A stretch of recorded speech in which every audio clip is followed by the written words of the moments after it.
Assalamualaikum warahmatullahi wabarakatuh.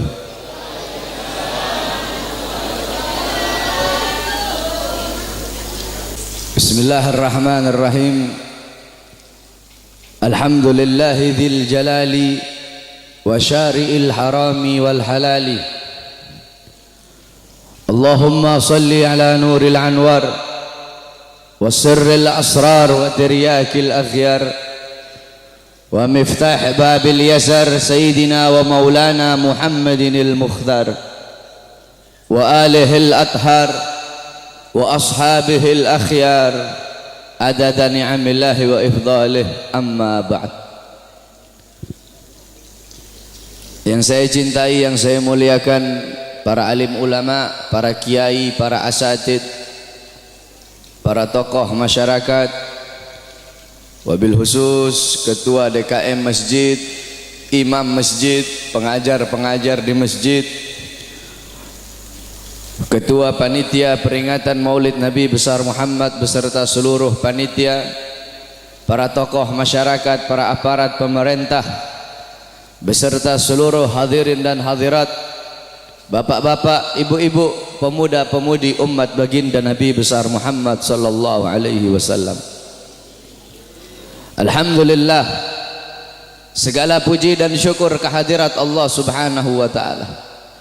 Karena Allah Subhanahu wa taala telah memberikan kepada kita nikmat yang sangat besar. Allah telah memberikan kepada kita keagungan yang sangat besar. Allah telah memberikan kepada kita rahmat yang sangat besar. Apa nikmat Allah yang sangat besar? Apa karunia Allah yang sangat besar? Apa rahmat Allah yang sangat besar? Nikmat, karunia, rahmat, anugerah Allah yang sangat besar bukan iman, bukan Islam, bukan takwa, tetapi baginda Nabi besar Muhammad. Karena berkat Nabi Muhammad saya dan kalian mengenal iman, mengenal Islam, mengenal takwa, mengenal salat, mengenal syariat. Sebagaimana yang Allah katakan dalam Al-Quran, Qul bifadlillah wa birahmati fabidzalika falyafrahu. Katakanlah, dengan karunia Allah dan dengan rahmat Allah, maka dengan karunia dan rahmat tersebut falyafrahu, bergembiralah kalian. Dalam kitab tafsir Ma'alimut Tanzil Al-Imam Baghawi dan dalam kitab tafsir Jami'ul Bayan Al-Imam Ibnu Jarir At-Tabari, begitu juga dalam kitab tafsir Al-Imam Ibnu Katsir, dijelaskan bahwasanya fadlullah dalam ayat tersebut adalah Al-Quran. Sedangkan Sayyidina Abbas menafsirkan fadlullah dalam ayat tersebut adalah ilmu. Maka dengan adanya karunia Allah yaitu Al-Quran dan ilmu, dan dengan adanya rahmat Allah, siapa rahmat Allah? Baginda Nabi besar Muhammad. Maka dengan adanya karunia dan rahmat tersebut falyafrahu, bergembiralah kalian semua, senanglah kalian semua dengan adanya anugerah dan rahmat Allah. Duduknya kita di sini sebagai bukti kegembiraan kita dengan adanya baginda Nabi besar Muhammad sallallahu alaihi wasallam. Beliau nikmat yang begitu besar, beliau rahmat Allah yang sangat besar untuk kita semua, dan Allah jadikan kita sebagai umatnya beliau. Allah jadikan kita sebagai umatnya Nabi Muhammad, umat yang terbaik, umat yang paling mulia, umat yang paling agung, umat yang kelak di yaumil qiyamah akan menjadi pemimpin daripada seluruh umat-umat, seluruh umat dari zaman Nabi Adam hingga akhir zaman. Umat yang dimana akan berdiri di posisi paling depan membawa benderanya baginda Nabi besar Muhammad. Umat yang sangat dibangga-banggakan oleh Nabi Muhammad. Umat yang dimana para nabi-nabi dan rasul terdahulu mereka iri kepada kita sebagai umat Nabi Muhammad. Dalam kitab Nashihul Ibad Al-Imam Ibnu Hajar Al-Asqalani dijelaskan bahwasanya Nabi Allah Adam alaihi salam, beliau berkata, aku iri kepada umat Muhammad, aku iri kepada umat Muhammad. Kenapa? Karena Allah memberikan kepada mereka 4 macam kemuliaan yang tidak pernah Allah berikan kepadaku tapi Allah berikan kepada mereka. Apa 4 macam kemuliaan yang Allah berikan untuk kita tapi tidak Allah berikan kepada Nabi Adam? Yang pertama, kata Nabi Allah Adam alaihissalam, Allah menerima taubatku ketika aku berada di kota Mekah saja, tidak di kota-kota yang lain. Tetapi bagi umat Nabi Muhammad, dimanapun mereka bertaubat, Allah terima taubatnya. Ketahui saudara-saudara, Nabi Allah Adam ketika Allah keluarkan dari sorga, itu Allah turunkan di India, di bawah kaki gunung Himalaya. Siti Hawa Allah turunkan di Jeddah, Iblis Allah turunkan di Basrah. Selama 450 tahun Nabi Adam bertaubat, taubat beliau belum diterima oleh Allah Subhanahu wa taala. Ketika beliau berada di kota Mekah, baru taubat beliau diterima. Itu pun karena beliau membawa namanya baginda Nabi besar Muhammad.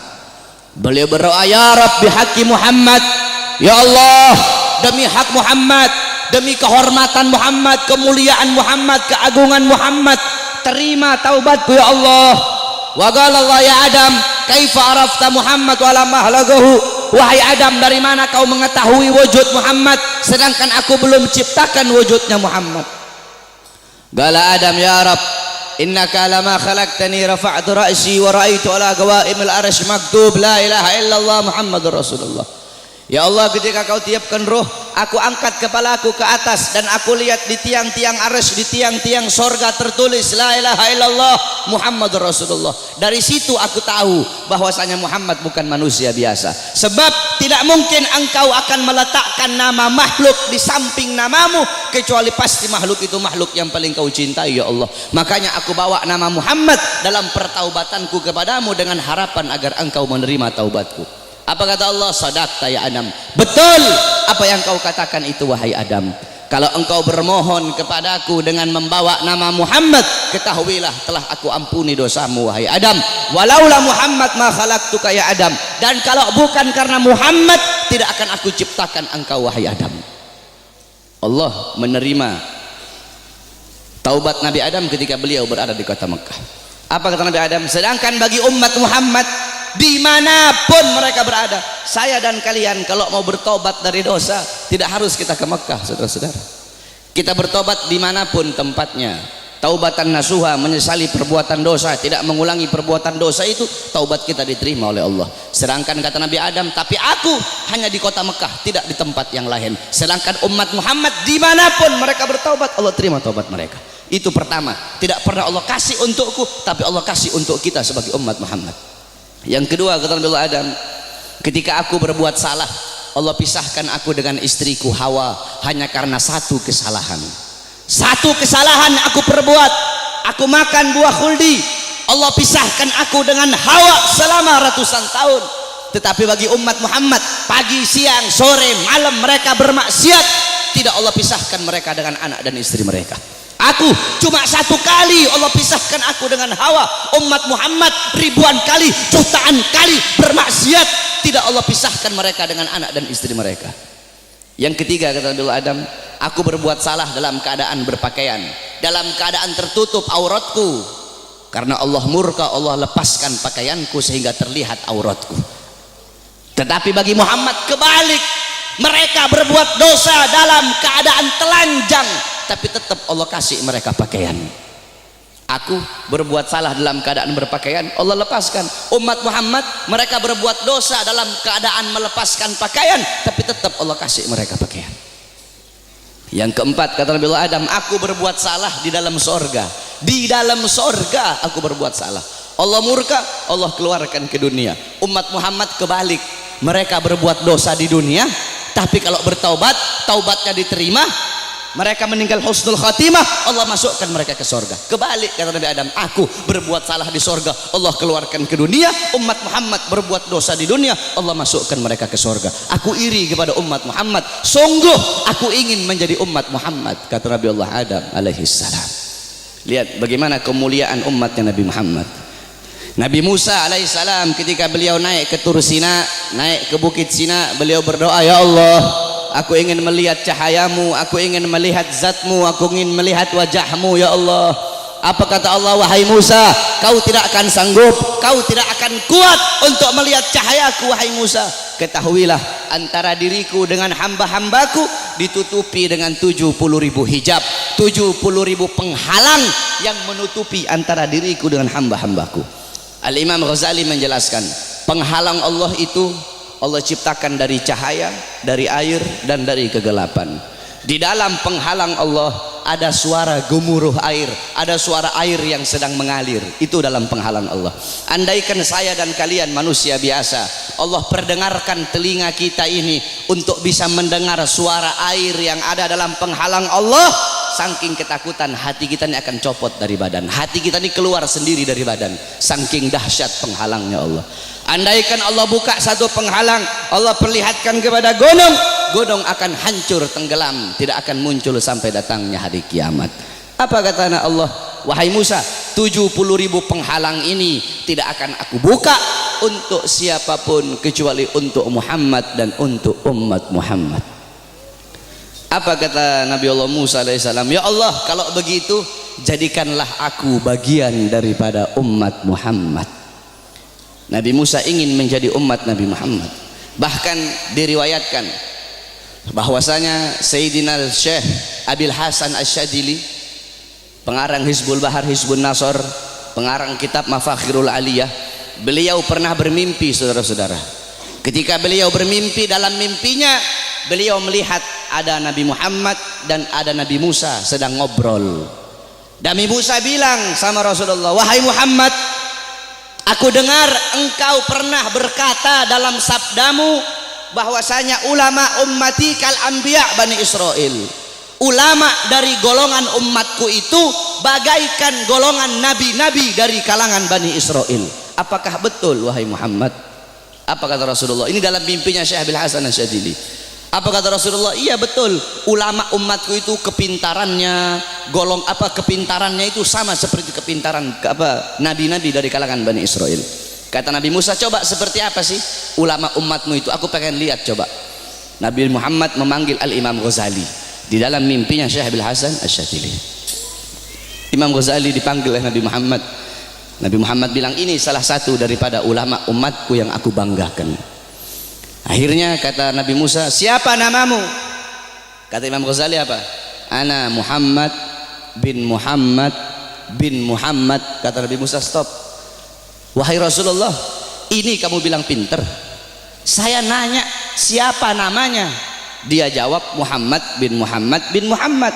Kalau dia pinter cukup dia jawab Muhammad. Stop, sudah. Nggak usah dia bilang Muhammad bin Muhammad. Saya nggak nanya nama bapaknya, saya nggak nanya nama kakeknya. Kalau dia pinter cukup dia jawab Muhammad. Udah, stop. Atau Muhammad Al-Ghazali dalam kitab Tabaqat Syafi'iyah, Al-Imam Ghazali. Ghazali itu adalah nisbat nama tempat kelahiran beliau. Tetapi ada juga ulama yang mengatakan Ghazali itu nisbat kepada pekerjaan keluarga beliau, yaitu tukang tenun, tukang sol. Nah, kata Nabi Musa, kalau kamu pinter cukup kamu jawab Muhammad, nggak usah kamu bilang Muhammad bin Muhammad bin Muhammad, kepanjangan. Apa kata Nabi Musa? Apa kata Imam Ghazali? Ya Rasulullah, izinkan aku untuk menjawab ya Rasulullah. Diizinkan oleh Rasul, dijawab oleh Imam Ghazali, wahai Musa kalimullah. Dulu Allah pernah nanya, wahai Musa, apa yang ada di tanganmu? Engkau bilang, ya Allah ini tongkat. Tongkat ini untuk menyandar, untuk bersandar. Tongkat ini untuk memukul. Harusnya kalau kau pinter cukup kau jawab ini tongkat. Nggak usah kau jawab tongkat ini untuk ini, untuk ini, untuk ini. Karena Allah nanya apa yang ada di tanganmu. Allah tidak tanya untuk apa itu. Apa kata Nabi Musa? Karena aku ingin bercakap-cakap lama dengan Allah. Aku ingin punya waktu yang panjang dengan Allah untuk mengambil berkah. Apa kata Imam Ghazali? Begitupun aku jawab dengan jawaban yang panjang untuk bercakap-cakap lama denganmu agar mendapatkan keberkahan darimu yang pernah berbicara dengan Allah. Baru diakui oleh Nabi Musa kepintaran ulama daripada umatnya Nabi Muhammad sallallahu alaihi wasallam. Coba kau lihat dalam kitab Khasaisul Ummatul Muhammadiyah, dalam kitab keutamaan-keutamaan, kekhususan yang Allah kasih kepada umat Nabi Muhammad, umat terdahulu, saudara-saudara, kalau mereka berbuat dosa, Allah tidak segampang akan mengampuni dosa mereka. Bani Israel kalau mereka berbuat dosa, mereka harus cari jurang yang tinggi, loncat ke bawah sampai mati, baru diterima taubatnya oleh Allah. Kita tidak, Allah kasih kemudahan. Umat terdahulu kalau anggota tubuh mereka ada yang terkena najis, harus dihilangkan dengan kulit-kulitnya. Kita tidak, terkena najis cukup hilangkan najis itu. Kalau menggoladoh najisnya berat, pakai air dicampur dengan tanah. Allah kasih kita kemudahan, Allah kasih kita keutamaan. Kenapa? Karena kita adalah umat Nabi Muhammad. Kuntum khairu ummatin ukhrijat linnas. Kamu sekalian umat yang paling bagus, umat yang paling baik, umat yang paling utama, umat yang paling mulia, yang Allah keluarkan untuk segenap manusia. Kenapa kau jadi umat yang terbaik? Kenapa kau jadi umat yang termulia? Bukan karena salatmu, ibadahmu, amalmu, ilmumu, bukan. Tapi karena kau, saya adalah umatnya Nabi Muhammad. Kita menjadi mulia karena kemuliaan Nabi Muhammad. Makkah menjadi kota yang mulia karena Makkah kota kelahiran Nabi Muhammad. Madinah menjadi kota yang mulia karena Madinah kota hijrah dan kota wafatnya Nabi Muhammad. Hajar Aswad menjadi batu yang mulia karena Hajar Aswad pernah dicium oleh bibirnya Nabi Muhammad. Buraq menjadi kendaraan yang mulia karena Buraq pernah ditunggangi oleh Nabi Muhammad. Bahkan ada salah satu ulama yang mempertanyakan, siapa yang lebih mulia, sendalnya Nabi atau malaikat Jibril alaihi salam? Jibril alaihi salam tidak pernah berjumpa langsung dengan Allah, tetapi Nabi Muhammad bahkan sendalnya telah berjumpa dengan Allah. Dalam kitab Al-Anwar Al-Bahiyah dijelaskan sendalnya Nabi berjumpa dengan Allah. Kenapa sandal itu menjadi mulia? Sandal itu menjadi mulia karena dipakai oleh kaki yang mulia, kakinya baginda Nabi besar Muhammad. Pernah seseorang bertanya kepada salah satu ulama, siapa yang lebih mulia, Ka'bah ataukah makbarahnya Nabi? Ka'bah atau kuburnya Nabi yang lebih mulia? Apa jawab ulama itu? Kalau kita lihat dari kuburnya, maka Ka'bah lebih mulia. Tetapi kalau dilihat dari sesuatu yang bersemayam dalam kubur itu, maka sesuatu yang bersemayam dalam kubur itu lebih mulia ribuan jutaan kali daripada Ka'bah. Siapa? Nabi Muhammad sallallahu alaihi wasallam. Kita menjadi mulia karena Nabi Muhammad. Ma madahtu Muhammadan bi qasidati walakin mudiha qasidati bi Muhammadin. Tidaklah aku memuji Nabi dengan syairku, aku tidak memuliakan Nabi dengan syairku, aku tidak mengagungkan Nabi dengan syairku, tetapi syairku yang menjadi mulia karena telah memuliakan Nabi Muhammad. Syairku yang menjadi agung karena telah mengagungkan Nabi Muhammad. Syairku yang menjadi terpuji karena telah memuji Nabi Muhammad. Kalian nih, kalian semua yang duduk di sini merayakan Maulid Nabi. Nabi Muhammad tidak butuh, tapi kita yang butuh untuk merayakan Maulid Nabi Muhammad. Kamu duduk di sini memuliakan Nabi, mengagungkan Nabi. Nabi tidak butuh, tapi kamu yang butuh untuk memuliakan dan mengagungkan Nabi Muhammad. Kamu duduk di sini bersolawat kepada Nabi, memuji Nabi, mengagungkan Nabi. Itu tidak akan menambahkan kemuliaan Nabi. Kalau dengan kamu bersolawat menambahkan kemuliaan Nabi, berarti Nabi butuh dengan solawatmu. Nabi tidak butuh, tapi kamu dan saya yang butuh dengan bersolawat kepada Nabi. Kita memuliakan Nabi tidak akan menambahkan kemuliaan Nabi, tapi itu menambahkan kemuliaan kita. Kita tidak bersolawat, tidak mengagungkan beliau, itu juga tidak akan mengurangi kemuliaan beliau. Karena beliau kemuliaannya lautan jadi tinta, pohon jadi pena, digunakan untuk melukis kemuliaan Nabi. Lautan jadi tinta, pohon jadi pena, tidak akan sanggup untuk melukis tentang kemuliaan Nabi Muhammad. Maka saya dan kalian menjadi mulia karena kemuliaan Nabi Muhammad sallallahu alaihi wasallam. Nabi Allah Adam, saudara-saudara, Allah memerintahkan kepada seluruh penghuni langit untuk bersujud kepada Adam. Kenapa, saudara-saudara? Para ulama mengatakan, pertama, untuk memuliakan nur Nabi Muhammad yang ada dalam tulang sulbi Nabi Adam alaihissalam. Makanya kenapa ketika iblis tidak mau bersujud, Allah sangat-sangat murka. Allah tidak memandang Nabi Adamnya, tetapi yang Allah pandang nur Nabi Muhammad yang ada dalam tulang sulbi Nabi Allah Adam alaihissalam. Saudara-saudara, para ulama-ulama salaf kita itu kalau dengar azan mereka pasti meletakkan kedua jempolnya ini di langit-langit, mereka letakkan di langit-langit, kemudian mereka usap di kelopak mata mereka sambil berkata marhaban bihabibi wa qurrati aini. Kenapa saudara-saudara? Dulu Nabi Adam alaihissalam itu selalu dibuntuti oleh malaikat, kemanapun Nabi Adam pergi diikuti oleh malaikat. Nabi Adam bertanya, ya Allah, kenapa setiap aku pergi kok di belakangku selalu ada malaikat? Apa kata Allah? Karena mereka tertarik dengan nur yang ada dalam tulang sulbimu. Apa nur yang ada dalam tulang sulbimu? Nur itu adalah nur daripada nanti salah satu cucumu. Kemudian apa kata Nabi Adam? Ya Allah, kalau begitu tolong pindahkan nur ini ke hadapanku ya Allah.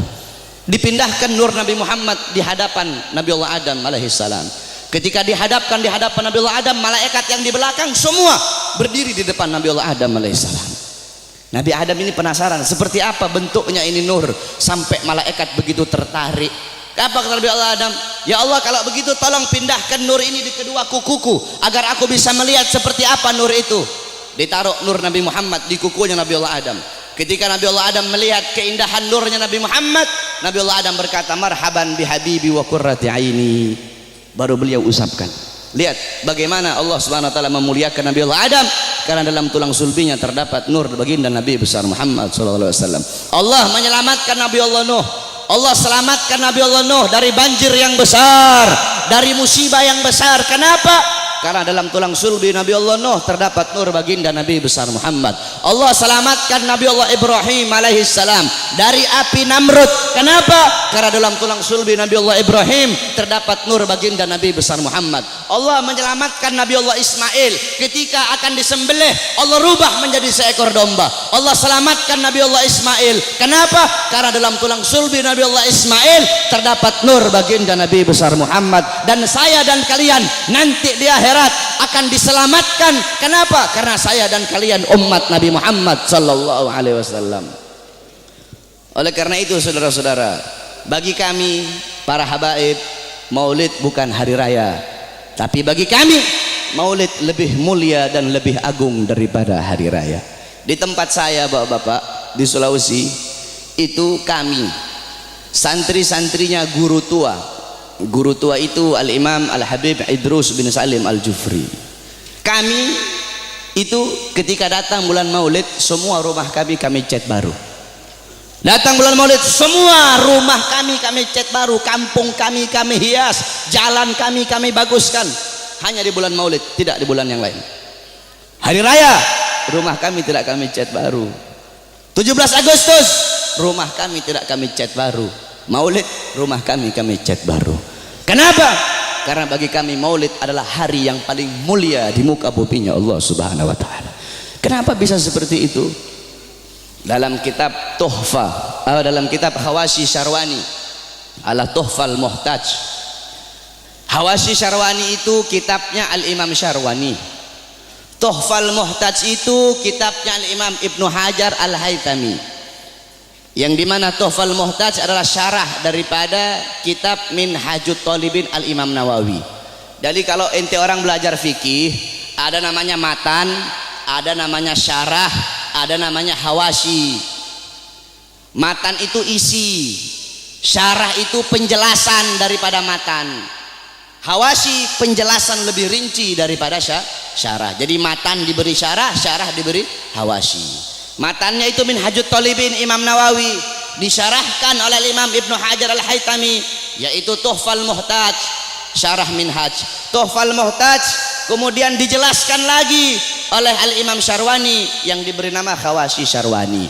Dalam kitab Hawashi Syarwani dijelaskan bahwasanya inna afdhalal layali, sesungguhnya paling mulianya malam itu, paling utamanya malam itu yaitu malam kelahiran baginda Nabi besar Muhammad. Setelah malam kelahiran Nabi baru malam Lailatul Qadar. Setelah malam Lailatul Qadar baru malam Isra. Setelah malam Isra setelah malam Lailatul Qadar malam Jumat. Setelah malam Jumat baru malam Isra. Kenapa malam kelahiran Nabi menjadi malam yang paling mulia? Kenapa malam kelahiran Nabi menjadi malam yang paling agung? As-Sayyid Al-Habib Muhammad bin Alwi Al-Maliki, beliau mengutip perkataan daripada Al-Imam Haramain Sayyid Amin Qutbi beliau berkata, Sayyid Amin Qutbi berkata, ya Lailatul Itsnin, madza safahat, wahai malam Senin, apa yang telah menyapamu? Wahai malam Senin, apa yang telah menyapamu? Kau begitu mulia, kau begitu agung, engkau begitu wangi, wahai malam Senin. Berawal hari-hari yang mulia dalam Islam, semua berawal darimu. Adanya Idul Fitri, adanya Idul Adha, adanya Ramadan, adanya Rajab, adanya Fathul Makkah, adanya kemenangan perang Badar, adanya Lailatul Qadar, adanya hari Jumat, adanya malam Jumat, adanya 10 Muharram, semua berawal darimu wahai malam Senin. Kenapa? Karena pada malam Senin itu lahir baginda Nabi besar Muhammad sallallahu alaihi wasallam, sehingga malam kelahiran Nabi menjadi malam yang paling mulia di muka bumi. Kenapa? Karena kalau tidak ada kelahiran Nabi, tidak akan ada Idul Fitri, tidak akan ada Idul Adha, tidak akan ada iman, tidak akan ada Islam. Makanya sampai-sampai begitu Allah memuliakan kelahiran Nabi Muhammad, karena begitu Allah ini memuliakan kelahiran Nabi, sampai-sampai orang yang meninggal dalam keadaan kafir, akan tetapi karena dia gembira dengan kelahiran Nabi, Allah ringankan azabnya dalam neraka. Dalam kitab tafsir Bidayah wan Nihayah, Al-Imam Ibnu Katsir beliau meriwayatkan bahwasanya Sayyidina Abbas bin Abdul Muthalib pernah bermimpi berjumpa dengan Abu Lahab. Dalam mimpinya Sayyidina Abbas bin Abdul Muthalib bermimpi Abu Lahab sedang disiksa dalam neraka. Akan tetapi setiap hari Senin azab dan siksanya Abu Lahab dihentikan dan Allah gantikan dengan rahmat. Dari jari-jari Abu Lahab itu bisa keluar air sehingga dia bisa minum dari air tersebut. Maka Sayyidina Abbas pun bertanya, wahai Abu Lahab, kenapa setiap hari Senin Allah angkat azab dan siksamu? Dari jari-jarimu bisa keluar air, kenapa hanya di hari Senin, tidak di hari-hari yang lain? Apa kata Abu Lahab? Iya, karena dulu ketika Muhammad lahir, aku bergembira dengan lahirnya Muhammad.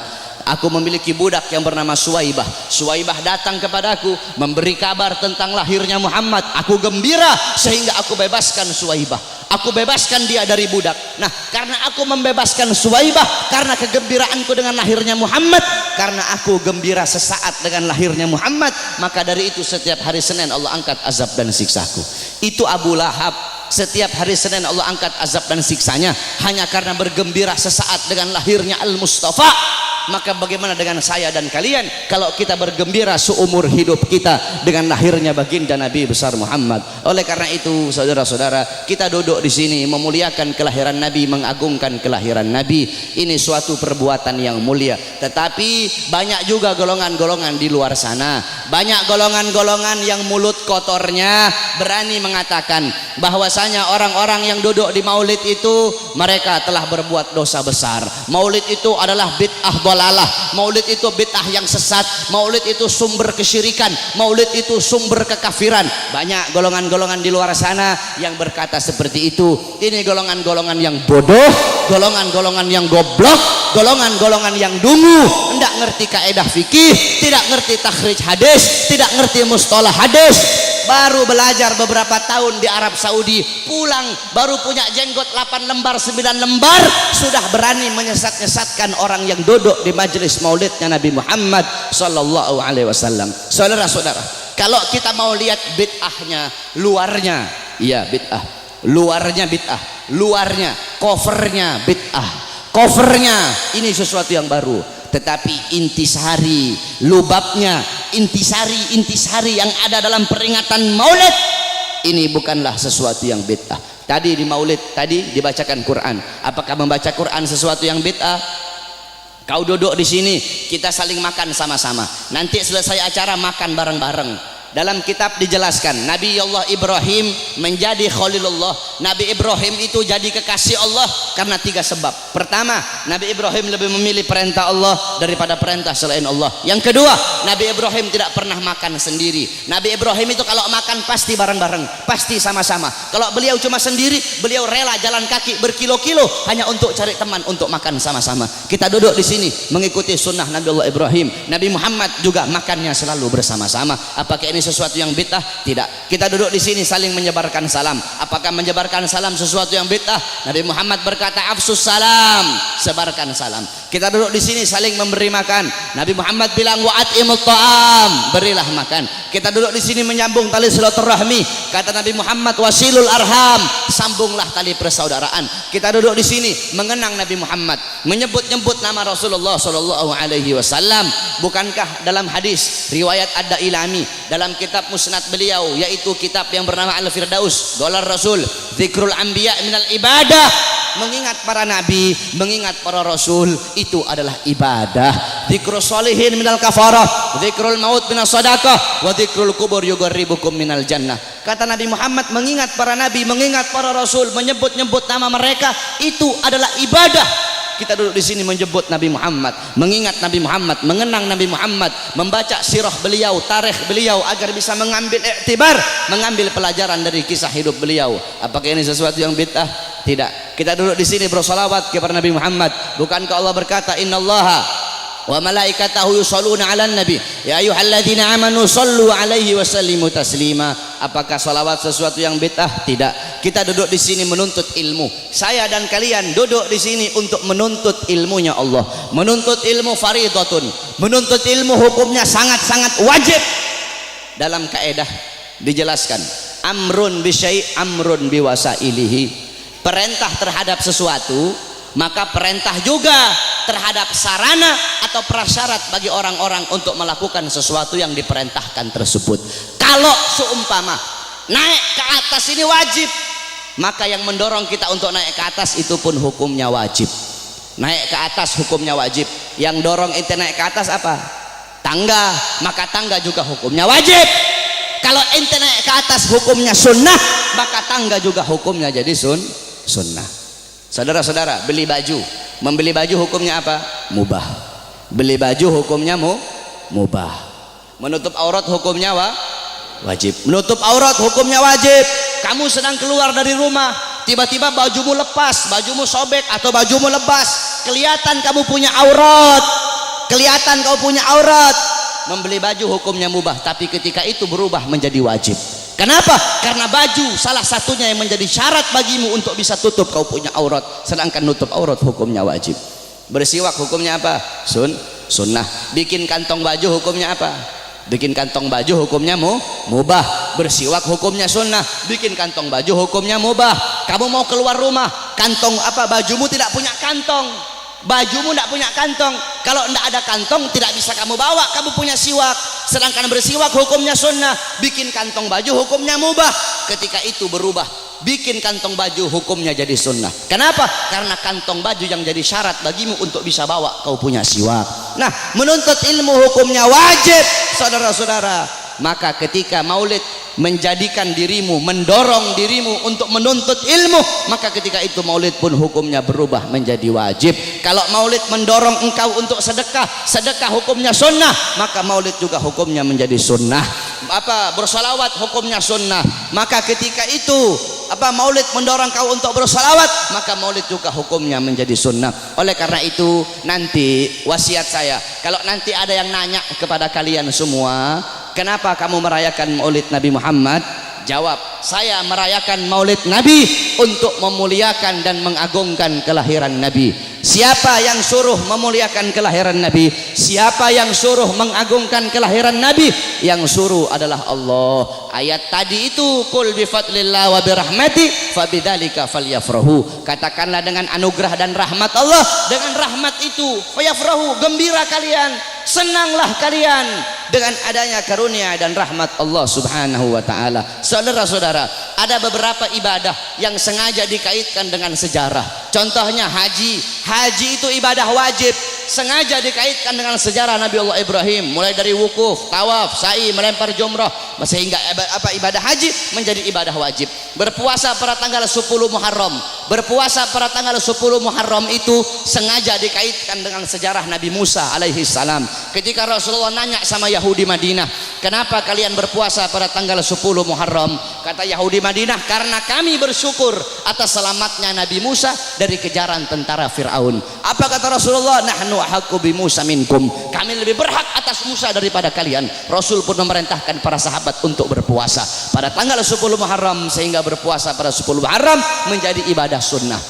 Saudara-saudara, Para ulama mengatakan, jikalau perhatikan kata-kata ini, jikalau berpuasa pada tanggal 10 Muharram menjadi ibadah sunnah karena bersyukur atas selamatnya Nabi Musa, maka bagaimana dengan terselamatkan seluruh alam semesta ini berkat adanya Nabi Muhammad? Selamat Nabi Musa, kalian bersyukur dengan berpuasa di tanggal 10 Muharram, maka bagaimana dengan terselamatkan seluruh alam semesta berkat Nabi Muhammad sallallahu alaihi wasallam.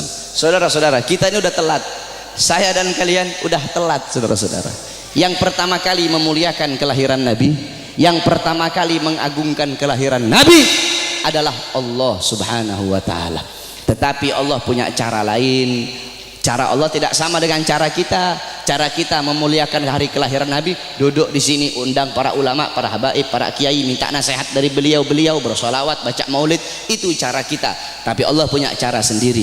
Bagaimana cara Allah memuliakan kelahiran Nabi? Yang pertama kali memuliakan kelahiran Nabi itu Allah, bukan manusia, bukan malaikat, Allah Subhanahu wa taala. Bagaimana caranya Allah memuliakan kelahiran Nabi? Dalam kitab Qisasul Anbiya dijelaskan, kita semua tahu Nabi Muhammad lahir pada hari Senin, pada tanggal 12 Rabiul Awal, pada tahun gajah, amal fil. Wa summiya ama wiladati amal fil, dinamakan tahun kelahiran beliau itu tahun gajah, li'anna malikal habasyah, karena raja Habasyah mengutus tentara-tentara yang menaiki gajah yang besar. Untuk apa? Lihadmil Ka'bah, untuk merusak Ka'bah, untuk menghancurkan Ka'bah. Tapi Allah punya rencana lain. Allah mengutus burung ababil dari neraka Sijil. Satu ekor burung bawa 2 buah batu, 3 buah batu. 1 batu di mulutnya, 2 batu ditaruh di kakinya. Dengan izin Allah itu burung terbang. Allah perintahkan untuk melemparkan itu batu di atas kepala tentara gajah. Ketika itu batu jatuh di atas kepala tentara gajah, tembus sampai ke kaki, saudara-saudara. Allah hancurkan pasukan gajah. Kenapa Allah hancurkan pasukan gajah? Ikraman, untuk memuliakan dan mengagungkan kelahiran baginda Nabi besar Muhammad sallallahu alaihi wasallam. Padahal bagi Allah tidak mustahil kalau Allah mau hancurkan pasukan gajah sebelum mereka nyerang, bisa Allah hancurkan. Tapi kenapa Allah hancurkan ketika mereka menyerang Ka'bah? Untuk memuliakan kelahiran dan keagungan, untuk mengagungkan kelahiran baginda Nabi besar Muhammad. Siapa saudara-saudara yang merobohkan istana Romawi? Ketika Nabi Muhammad lahir, istana Romawi roboh. Siapa yang robohkan? Allah. Kenapa Allah robohkan istana Romawi di hari lahirnya Nabi? Padahal tidak mustahil kalau Allah mau robohkan sebelum Nabi Muhammad lahir, bisa. Bisa bagi Allah. Allah merobohkan sebelum Nabi Muhammad lahir, bisa. Tapi kenapa Allah robohkan di hari lahirnya Nabi? Ikraman, untuk memuliakan dan mengagungkan kelahiran baginda Nabi besar Muhammad. Siapa yang memadamkan api Majusi, api yang selama ribuan tahun tidak pernah padam? Nabi Muhammad lahir, api Majusi menjadi padam. Siapa yang memadamkan? Allah. Kenapa Allah padamkan api Majusi di hari lahirnya Nabi? Kok tidak di hari-hari sebelumnya? Padahal tidak mustahil bagi Allah untuk memadamkan api Majusi sebelum Nabi Muhammad lahir, bisa. Tapi kenapa di lahirnya hari Nabi Muhammad? Ikraman, untuk memuliakan dan mengagungkan kelahiran Nabi Muhammad. Oleh karena itu Allah saja memuliakan kelahiran Nabi, Allah saja mengagungkan kelahiran Nabi. Maka kita siapa kok tidak memuliakan dan tidak mengagungkan kelahiran baginda Nabi besar Muhammad sallallahu alaihi wasallam. Oleh karena itu saudara-saudara, cintai beliau, jadikan beliau sebagai teladanmu, jadikan beliau sebagai pedomanmu, jadikan beliau sebagai idolamu. Nabi Muhammad mencintai kalian, Nabi Muhammad sangat cinta kepada kalian, sampai-sampai kata Sayyidina Ali karramallahu wajha, inna Rasulillah fi akhir nafsi haragat syafataihi marratain fa'algaitu sam'i fasami'tuhu yaqul ummati ummati faqubida Rasulillah sallallahu alaihi wasallam wa qal law kanatid dunya tadumu li wahidin la kana Rasulillah fiha mukhallada. Apa kata Sayyidina Ali pada saat detik-detik terakhir nafasnya Nabi Muhammad? Aku melihat beliau menggerakkan bibirnya dengan 2 kali gerakan. Aku dekatkan telingaku, aku mendengar beliau berkata, ummati ummati, faqabida Rasul, dan meninggal Nabi Muhammad. Apa kata Sayyidina Ali? Lau kanatid dunya tadumu li wahidin la kana Rasulullah fiha mukhallada. Andaikan bisa satu wujud hidup abadi di muka bumi, yang paling pantas itu cuma Nabi Muhammad. Saking mulianya Nabi besar Muhammad sallallahu alaihi wasallam. Nabi Muhammad mengorbankan nyawanya, mengorbankan jiwanya untuk siapa? Untuk kalian sebagai umat. Nabi Muhammad, beliau pipi beliau tertusuk tulang sampai tembus ke sebelah. Demi siapa? Demi kalian sebagai umat. Nabi Muhammad gigi gerahamnya patah, gigi gerahamnya Nabi patah. Demi siapa? Demi kalian sebagai umat. Sampai-sampai Uwais Al-Qarni yang berada di Yaman, Uwais Al-Qarni tidak pernah berjumpa dengan Nabi, tapi ketika Uwais Al-Qarni mendengar Nabi Muhammad gigi gerahamnya patah, Uwais Al-Qarni ambil benda tumpul, dia pukulkan di pipinya agar gigi-gigi gerahamnya patah. Kenapa? Dia ingin merasakan apa yang dirasakan oleh Nabi Muhammad SAW. Nabi Muhammad mukanya dilempar dengan kotoran onta, dilempar batu sampai dahinya berdarah. Ketika dahi beliau berdarah, beliau tampung darah itu agar tidak jatuh di atas tanah. Kenapa? Karena kalau darah beliau jatuh di atas tanah, Allah akan tenggelamkan orang-orang yang melempari beliau. Apa kata beliau? Mereka adalah umatku, mereka belum diberi hidayah oleh Allah Subhanahu wa taala. Nabi Muhammad berjuang untuk siapa? Untuk kalian semua sebagai umat. Agar apa? Agar apa? Agar iman sampai. Agar apa? Agar Islam sampai. Agar apa? Agar masjid sampai. Agar apa? Agar ulama sampai. Agar apa? Agar kiai sampai kepada kalian, agar ilmu agama sampai, agar tauhid sampai, agar syariat sampai, agar seluruh ilmu-ilmu itu sampai kepada kalian. Tetapi setelah itu semua sampai, malah kalian sia-siakan. Setelah sholat sampai, malah kalian belakangi. Setelah takwa sampai, malah kalian campakkan. Setelah syariat sampai, malah kalian campakkan. Kalian mengambil budaya barat, kalian mengambil orang-orang barat sebagai teladan kalian, sebagai pedoman kalian, sebagai pedoman anak-anak kalian. Kalian tinggalkan Nabi Muhammad SAW. Mulutmu mengaku umat Nabi, saya umat Nabi, saya umat Islam, tapi kau tidak sholat. Saya umat Nabi, tapi masjidmu sepi. Saya umat Nabi, tapi kedua matamu memandang hal-hal yang haram. Saya umat Nabi, tapi kamu kencingnya berdiri. Saudara-saudara, Masjid Istiqlal loh, tahu Masjid Istiqlal? Itu bodoh DKM-nya itu. Kenapa bodoh? Karena mereka bikin tempat kencing berdiri, saudara-saudara. Masjid itu bikin tempat kencing duduk. Masjid bikin tempat kencing berdiri, udah kayak bandara aja ente. Dorong orang-orang untuk bikin sunnah, dorong orang-orang untuk melakukan sunnah. Ente ketua masjid, orang-orang yang ada di masjid bikin tempat kencingnya duduk. Adapun orang yang masuk ke dalam itu kencingnya berdiri atau duduk, urusan mereka. Yang penting kamu telah dorong mereka untuk mengikuti sunnah. Sufyan Ats-Tsauri, tahu Sufyan Ats-Tsauri? Ats-Tsaur itu banteng. Kenapa Sufyan Ats-Tsauri dipanggil banteng? Karena dia masuk ke masjid itu mendahulukan kaki kiri, sehingga terdengar suara ya Tsaur qaddimul yumna, hei banteng, dahulukan kaki kananmu. Ditegur saudara-saudara, engkau mengaku apa? Engkau mengaku umat Nabi, tapi kedua tanganmu tidak pernah memberi makan golongan-golongan yang dicintai oleh Nabi. Siapa golongan yang dicintai oleh Nabi? Anak yatim, fakir miskin, para janda-janda. Kau ngaku cinta Nabi, tapi kau tidak pedulikan mereka. Kau biarkan mereka dalam keadaan lapar, kau biarkan mereka dalam keadaan teraniaya, sedangkan mereka golongan yang sangat dicintai oleh Nabi Muhammad SAW. Engkau mengaku umat Nabi, tapi kau biarkan besok anak-anakmu merayakan Valentine. Engkau ngaku umat Nabi, tapi kalian para orang tua biarkan anak-anak gadis kalian membuka aurat. Saudara-saudara, makanya jangan heran bapak-bapak yang ada di sini, pasti rata-rata kebanyakan anak-anak kalian kalau cium tangan kepada kalian bukan di hidung, cium tangan kalian di pipi, cium tangan kalian di dahi, itu masih mending kena. Ada yang sampai nggak kena udah dilepas. Padahal harusnya seorang anak itu cium tangan di bawah hidung, bukan di atas hidung. Cium tangan di bawah hidung, kemudian dihirup udara tangan itu, tangan orang tua. Begitu cara anak-anak cium tangan. Tapi kenapa anak-anakmu cium tangan di pipi, anak-anakmu cium tangan di dahi, Karena kalian sebagai orang tua tidak pernah mendidik anak-anak kalian dengan didikannya Nabi Muhammad SAW. Jangan heran anak-anakmu melotot di hadapan kalian, anak-anak kalian membantah perintah kalian.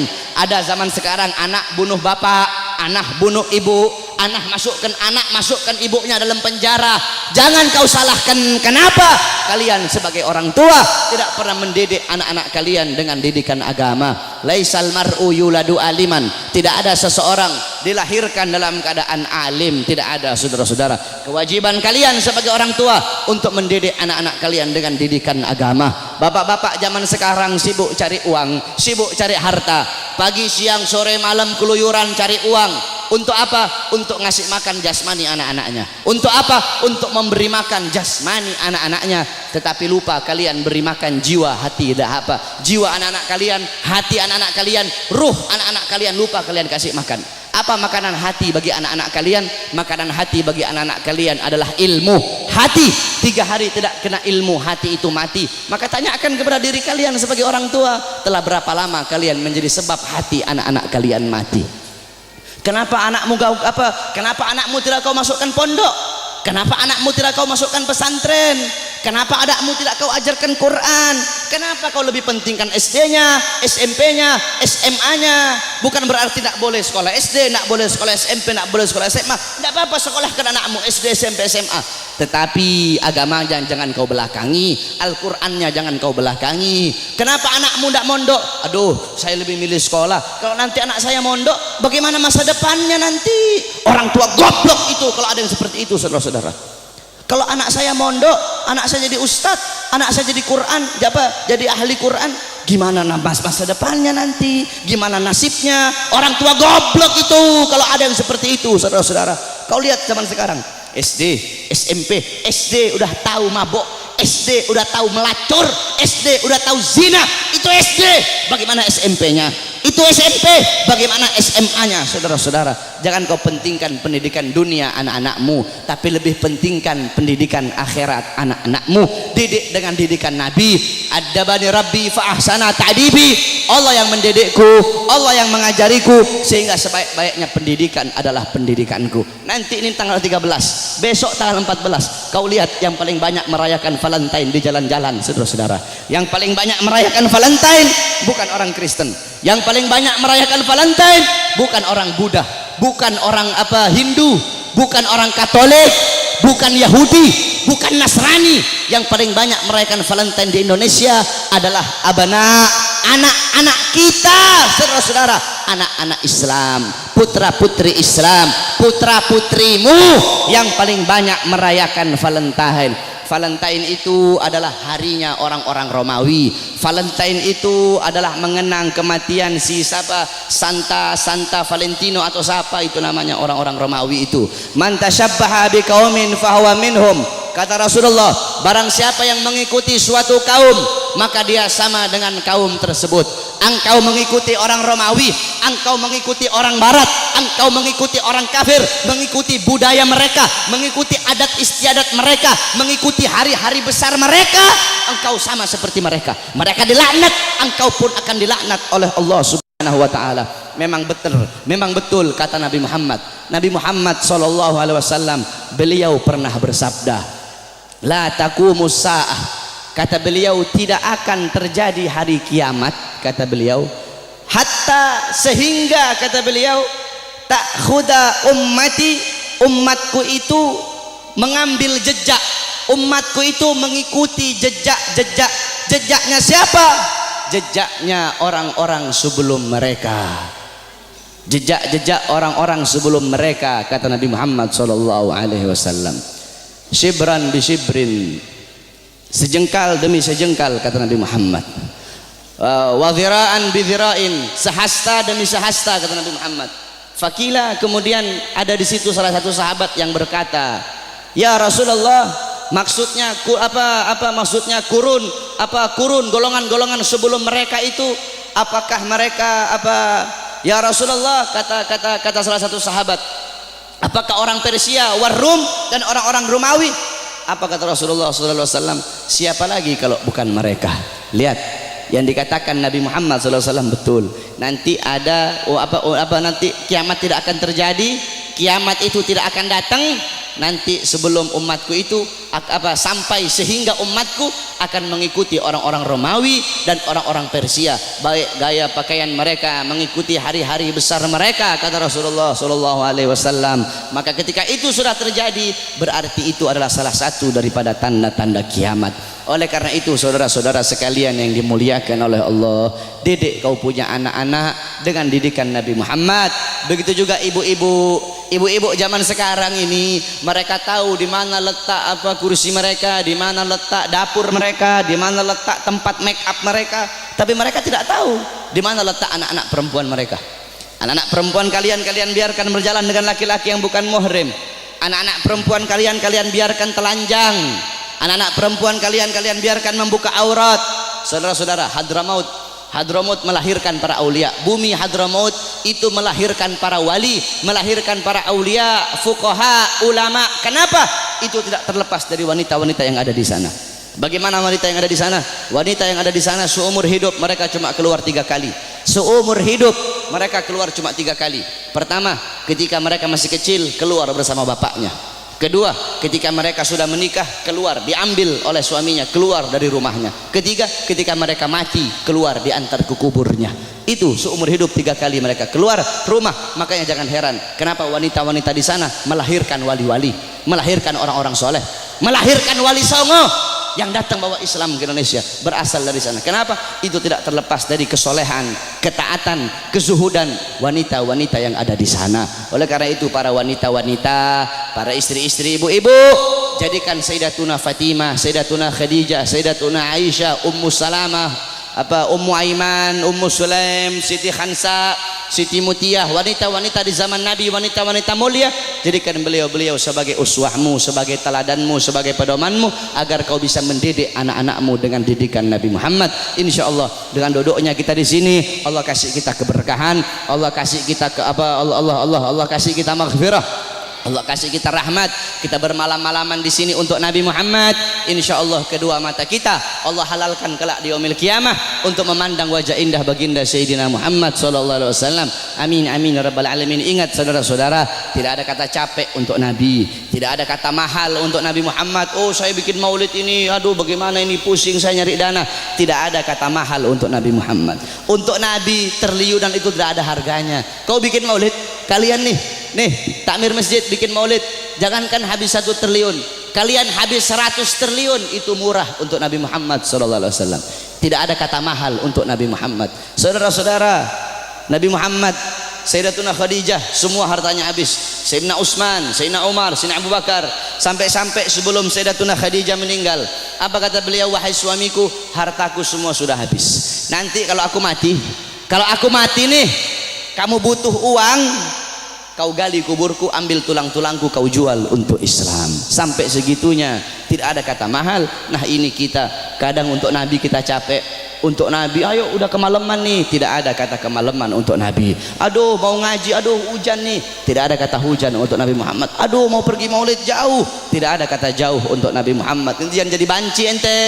Untuk Nabi capek, untuk Nabi jauh, tidak ada kata jauh untuk Nabi Muhammad. Pakai gaya-gaya, pakai baju my trip, my adventure, tetapi hadir-hadir di maulid tidak mau, sholat ke masjid tidak mau. Banci itu, bukan laki-laki itu saudara-saudara. Oleh karena itu sekali lagi, para anak-anak muda, jadilah kalian anak-anak muda yang baik, jadi kalian anak-anak muda yang bagus. Jangan kau ikut orang-orang Yahudi, jangan kau ikut orang-orang Nasrani. Mereka tidak bakal bikin kau baik, mereka tidak bakal bikin kau bagus, mereka bakal bikin kau buruk, mereka bakal bikin kau terjerumus ke dalam kezaliman, terjerumus ke dalam maksiat, mungkarat, dolalat, sayyiat. Karena apa saudara-saudara? Nasib desamu nih, nasib kampungmu semua ini ke depan, nasib masjid ke depan, desamu ke depan, itu tergantung anak-anak muda. Kalau anak-anak mudamu baik, ke depan kampungmu jadi kampung yang baik. Tapi kalau anak-anak mudamu rusak, anak-anak mudamu bangsat, ke depan kampungmu akan jadi kampung yang bangsat. Kalau negara sekarang ini anak-anak mudanya baik,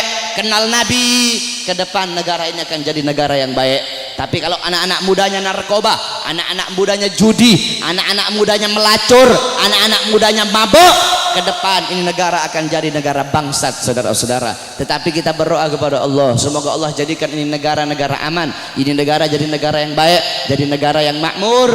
Makmur bukan karena pejabatnya, makmur insyaallah karena doa-doa para ulama dan doa para sholihin. Amin amin ya rabbal alamin. Ya Rabbana syarifna wa karimna bi ru'yati sayyidina al-Mustafa.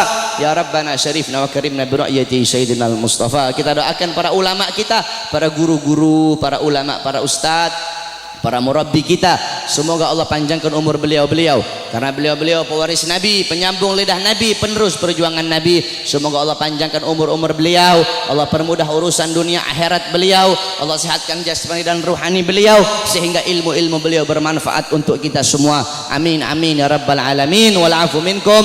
Wassalamualaikum warahmatullahi wabarakatuh.